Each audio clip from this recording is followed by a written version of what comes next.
भोर भई भज प्रभु नाम होगा तेरा कल्याण। भज रे भज रे।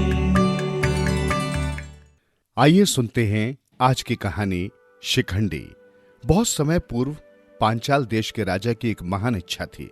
उसकी रानी की कोई संतान न थी और वो एक पुत्र पाने के लिए लालायित थी। अतः उन दोनों ने भगवान शिव की आराधना की और एक दिन भगवान ने स्वयं उन्हें दर्शन दिए।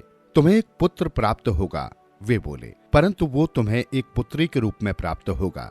राजा ये सुनकर चकरा गया। रानी ने कहा कि वो समझ गई है, इसका क्या अर्थ है। जब रानी ने एक सुंदर कन्या को जन्म दिया, उसने सारे राज्य में घोषणा करवा दी कि उसके पुत्र हुआ है। उस कन्या का नाम रखा गया शिखंडी।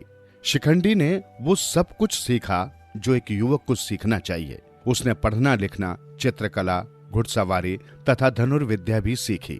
जब वो बड़ी हुई तो उसे ऐसा प्रतीत हुआ कि एक लड़की के रूप में उसे कोई नहीं चाहता। उसके माता पिता तो एक पड़ोसी राजकुमारी से उसका विवाह तक करने की सोच रहे थे। उसके पिता ने जिन राजाओं के पास विवाह का प्रस्ताव भेजा, उनमें से एक को संदेह होने लगा था कि शिखंडी में कुछ न कुछ अस्वाभाविक बात अवश्य है। अतः उसने उत्तर में ये संदेश भेजा कि वो नगर में प्रवेश करके पांचाल देश का विनाश करने की तैयारी कर रहा है।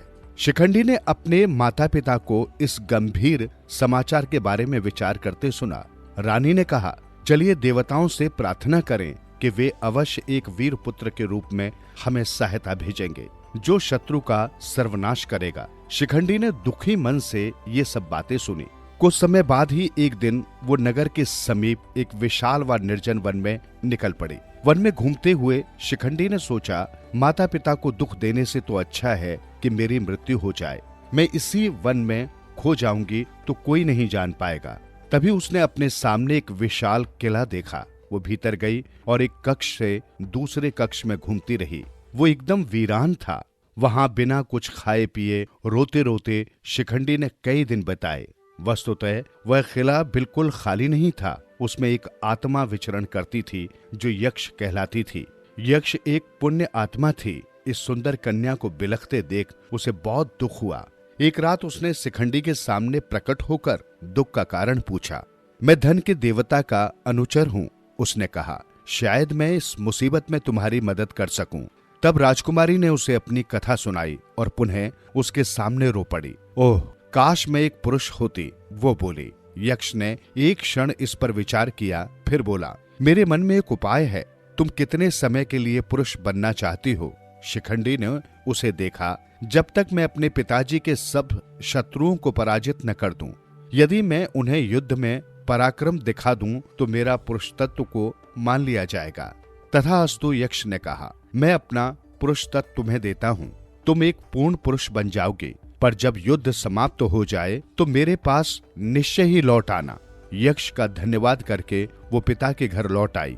युद्ध में शिखंडी के सामने कोई भी न टिक पाया। उसने शीघ्र ही शत्रुओं को जीत लिया। फिर अपना वचन याद करके वो जंगल में लौट गई।